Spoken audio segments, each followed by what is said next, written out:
تمہیں بتائیں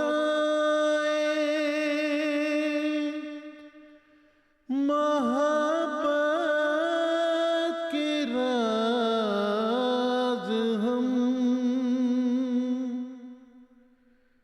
چھیڑے تمہاری روح کے خوابیدہ ساز ہم۔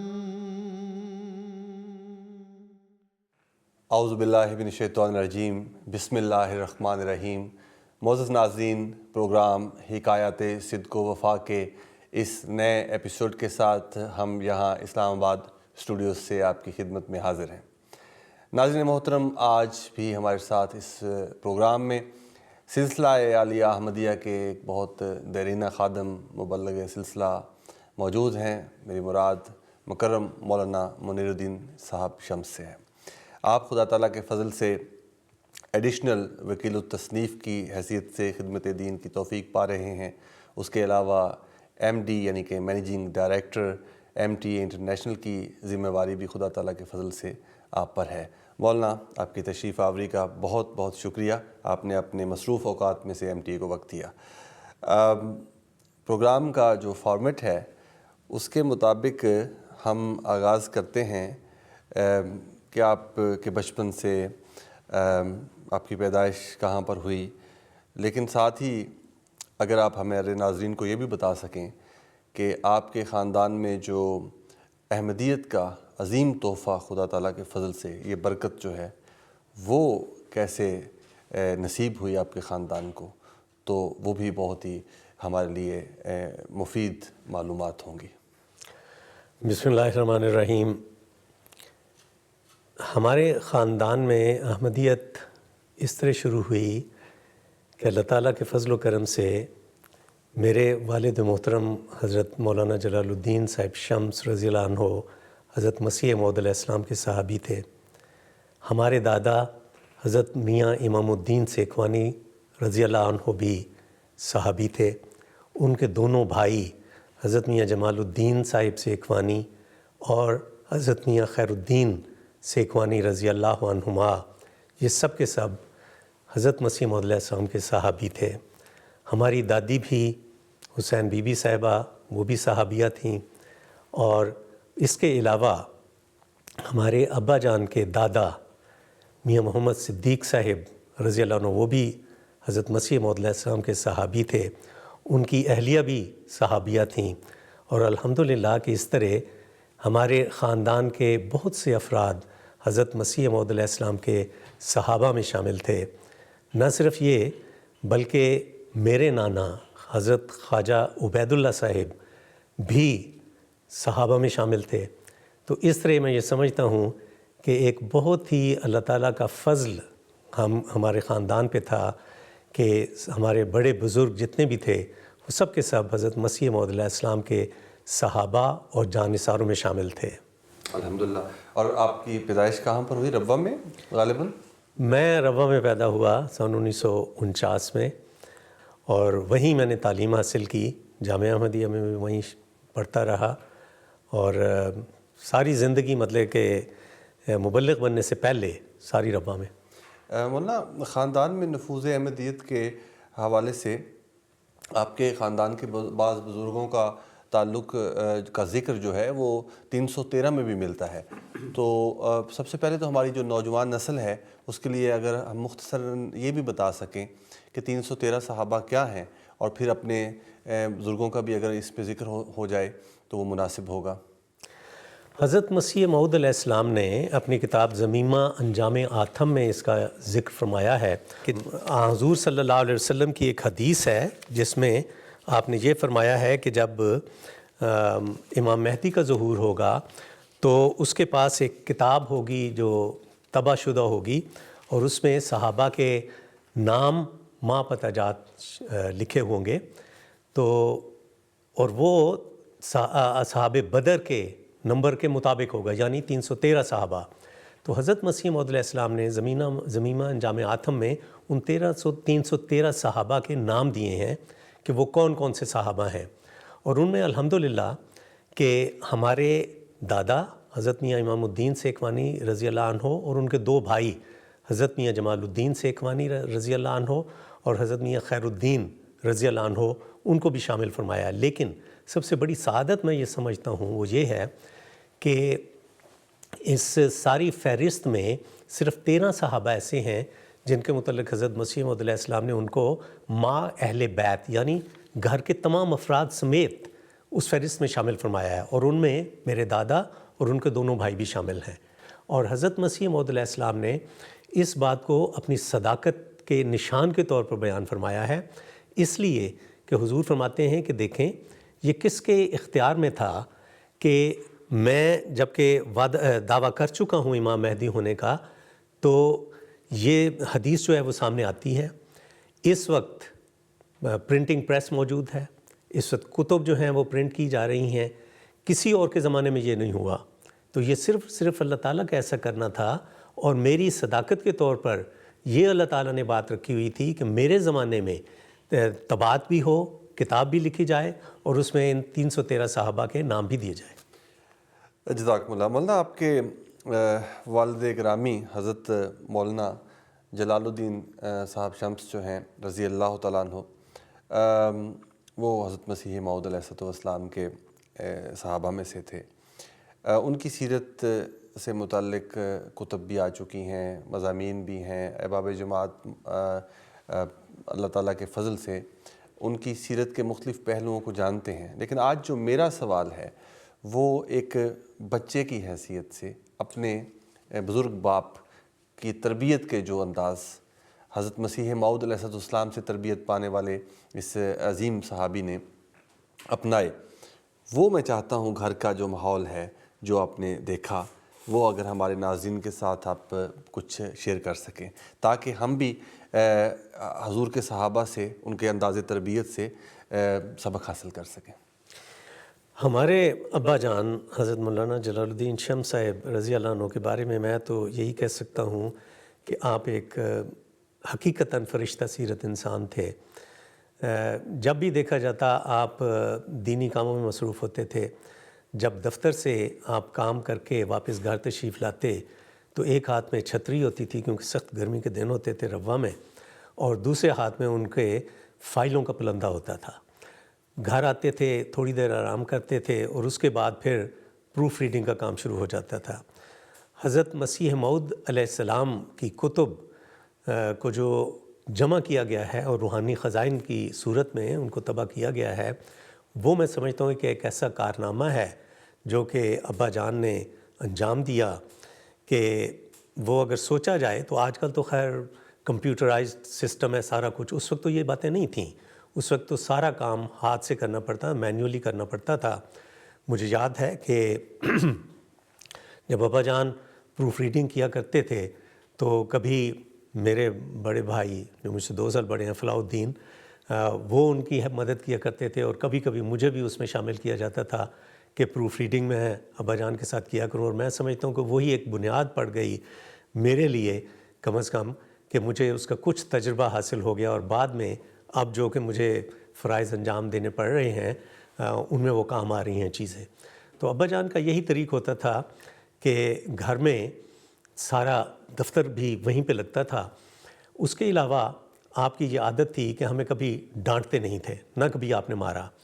اگر ہم بچے بہرحال آپس میں کبھی جھگڑتے بھی تھے، لڑتے بھی تھے، کئی باتیں ہوتی تھیں، لیکن آپ نے کبھی ہمیں نہ مارا نہ کبھی جھڑکا۔ اگر جھڑکا بھی تو معمولی رنگ میں، صرف بعض دفعہ ہوتا تھا کہ آپ خاموش ہو جاتے تھے اور ہم سمجھ جاتے تھے کہ ہمیں اس بات کو دہرانا نہیں۔ نمازوں میں مثلاً آپ نے ہماری جو تربیت فرمائی وہ یہ تھی کہ آپ 5 وقتہ نماز باجماعت کے لیے مسجد مبارک تشریف لے جاتے تھے، اور جب سے میں نے ہوش سنبھالا حضرت خلیفۃ المسیح ثانی رضی اللہ عنہ چونکہ آخری سالوں میں بیمار تھے، مسجد میں تشریف نہیں لا سکتے تھے، تو آپ نے ہمارے ابا جان کو یہ فریضہ انجام دینے کے لیے مقرر فرمایا ہوا تھا کہ مسجد مبارک جو کہ مین مسجد ہماری روا میں تھی کہ اس میں نمازیں پڑھایا کریں، جمعے کا خطبہ بھی دیا کریں، عیدین کے خطبات بھی دیا کریں. تو اس لیے وہ ہمیشہ بڑی باقاعدگی کے ساتھ وقت پر مسجد جایا کرتے تھے، اور یہی ہمارے لیے ایک نصیحت کا موجب بن گئی. ان کو فالو کرتے ہوئے ہمیں بھی نماز کی عادت پڑ گئی، اس لیے ان کو کہنے کی ضرورت نہیں پڑتی تھی. گھر میں سمجھتا ہوں کہ ہمارا یہ ماحول تھا کہ کبھی کسی کے خلاف باتیں میں نہیں سنتا تھا. ہر وقت کسی کی تعریف تو ضرور ہوتی تھی، لیکن یہ کہ کسی کی چغلی کی جائے یا کسی کے خلاف باتیں کی جائیں، وہ ایسی بات ہمارے گھر میں کم از کم نہیں تھی. یہ بھی سوال اس وقت ذہن میں آتا ہے، گو میں نے خود ہی تمہید میں یہ عرض کی ہے کہ حضرت مولانا جلال الدین صاحب شمس رضی اللہ تعالیٰ عنہ کے حالات زندگی چھپ چکے ہیں اور دوست اس سے الحمدللہ استفادہ کرتے ہیں.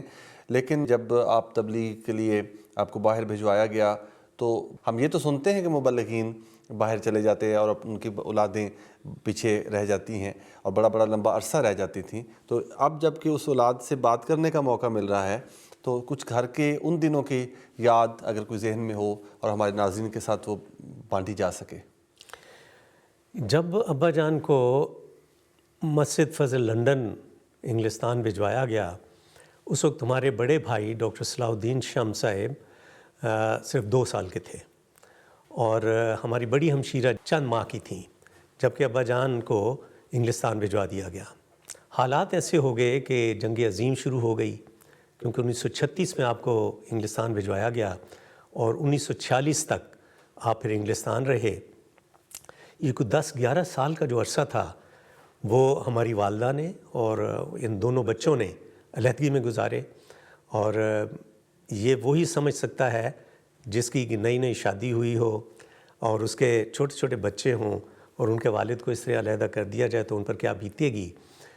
حضرت خلیفۃ المسیح ثانی رضی اللہ عنہ نے اس کا ذکر اپنی بعض تقاریر میں فرمایا ہوا ہے، بعض خطبات میں فرمایا ہوا ہے. حضرت خلیفۃ المسیح رابع رحمہ اللہ تعالیٰ بھی ان واقعات کا ذکر کیا کرتے تھے اپنی تقاریر میں کہ ہماری بڑی ہمشیرہ بعض دفعہ ہماری امی جان کو پوچھا کرتی تھیں کہ وہ ہمارے ابا کہاں ہیں، تو وہ کہا کرتے تھے کہ وہ بہرحال تبلیغ کے لیے گئے ہوئے ہیں.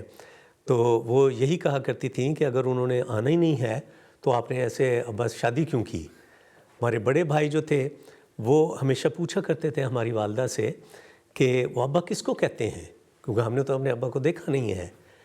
جب 11 سال کا عرصہ آپ نے علیحدگی میں گزارا تو ہمارے دادا حضرت میاں امام الدین صاحب سیکھوانی رضی اللہ عنہ سیکھواں سے منتقل ہو کر قادیان آگے ہوئے تھے تاکہ وہ ہماری والدہ اور بچوں کے پاس رہ سکیں.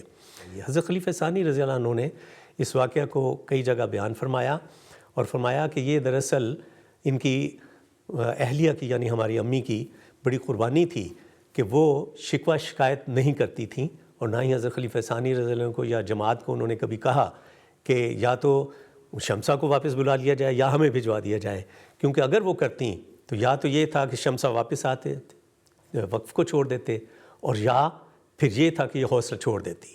تو اس لیے ان کی قربانی کو بھی حضرت خلیفہ ثانی رضی اللہ عنہ بڑے سراہتے تھے اور دعا کی تحریک کیا کرتے. مولانا یہ فرمائیے کہ ایک واقف زندگی مبلغ سلسلہ کی اولاد ہونا خدا تعالیٰ کے فضل سے بہرحال ایک اعزاز کی بات ہے، سعادت کی بات ہے، لیکن خود وقف زندگی کا خیال کب اور کیوں کر آیا، اس کے کیا محرکات بنے؟ خلیفۃ المسیح ثانی رضی اللہ عنہ نے یہ تحریک فرمائی تھی مبلغین کے لیے کہ جو مبلغین ہیں انہیں چاہیے کہ وہ اپنے ایک بچے کو وقف کر دیں. تو میں چونکہ چھوٹا بچہ جب تھا تو مجھے ذرا اذان وغیرہ دینے کا ذرا شوق تھا. میں مسجد میں بڑا جایا کرتا تھا کیونکہ روا میں کچے گھر تھے اس وقت اور مسجد بھی کچی ہمارے بالکل قریب تھی. تو چونکہ ساتھ ہی مسجد تھی میں جایا کرتا تھا، میں اذان بھی دیا کرتا تھا اور نمازوں میں بھی جاتا تھا. تو ابا جان نے یہ دیکھ کر کہ میرا رجحان اس طرف ہے، انہوں نے میرا نام پیش کر دیا تھا. تو اس کے بعد جب میں نے میٹرک کا امتحان پاس کر لیا تو مجھے باقاعدہ تحریک جدید کی طرف سے فارم آیا تھا کہ اگر اب آپ چاہتے ہیں اس کو کنٹینیو رکھنا تو فارم پر دستخط کر دیں. تو میں نے کر دیے تھے. تو اس وقت سے پھر میں وقف میں شمار کیا جانے لگا اور اس کے بعد الحمدللہ پھر یہ سلسلہ چلتا رہا. ابا جان نے اس وقت جو جامعہ احمدیہ کے پرنسپل تھے ربوہ میں، حضرت سید میر داؤد احمد صاحب مرحوم، ان سے یہ پتہ کیا تھا کہ کیا ان کو ایم اے وغیرہ کروا کر جامعہ میں بھجوایا جائے یا اس سے پہلے. تو حضرت میر صاحب نے فرمایا کہ نہیں ابھی فوری بھجوا دیں. تو اس طرح مجھے جامعہ میں داخلہ مل گیا. لیکن کیسے اسٹوڈنٹ تھے آپ؟ کیونکہ بعض اوقات ایک غلط خیال بعض یہ بھی ذہنوں میں آ سکتا ہے یا آتا ہے کہ جو دینی تعلیم ہے گویا وہ جب کوئی اور سلسلہ نہیں تو بچہ دینی تعلیم حاصل کر لے. اس زمانے کی بات کر رہا ہوں، اب تو خدا تعالیٰ کے فضل سے وقت بہت بدل چکا ہے. تو آپ کے زمانے میں بھی کیا ایسا کوئی رجحان تھا، اور آپ خود کس قسم کے اسٹوڈنٹ؟ الحمدللہ کہ میں نے میٹرک میں فرسٹ ڈویژن میں پاس کیا، اور اس کے بعد جامعہ احمدیہ میں آ کے خیر میں نے ایف اے کا بھی امتحان دیا پرائیویٹلی، اور اس میں بھی بہت اچھے نمبروں سے میں پاس ہوا. لیکن جو آپ کا سوال ہے کہ وقف کرنے سے پہلے، چونکہ میں ذرا کرکٹ کا شوقین تھا، اور کرکٹ میں میں نے ڈسٹرکٹ ٹورنامنٹ جو کہ جھنگ میں ہوا کرتا تھا، اس میں نے ایک ریکارڈ بنایا. وہ تھا کہ ہمارے فائنل میچ جو تھا اس میں میں نے 103 رنز بنائے اور میں آؤٹ بھی نہیں ہوا. جب ٹی آئی کالج کو پتہ چلا کہ میں نے اس ریکارڈ بنایا ہے اور میں ایک اچھا بیٹسمین اور بالر ہوں، تو انہوں نے مجھے آفر دی کہ سرگودا میں ایک ٹریننگ کیمپ شروع کیا جا رہا ہے، تو ہم چاہتے ہیں کہ آپ کو ٹریننگ کے لیے وہاں بھجوائیں تاکہ آپ ایک ہمارے کارآمد اور مفید کھلاڑی بن سکیں تعلیم الاسلام کالج کے. تو میں نے وہ آفر بہرحال رد کر دی تھی کیونکہ میں نے تو جامعہ احمدیہ جانا تھا. اس کے علاوہ میں ذرا بن ٹھن کے رہا کرتا تھا جامعہ احمدیہ سے پہلے. وہ تو اب آپ بھی رہتے ہیں. ٹائی شائی بھی لگاتا تھا، میں پتلون شتلون پہنتا تھا.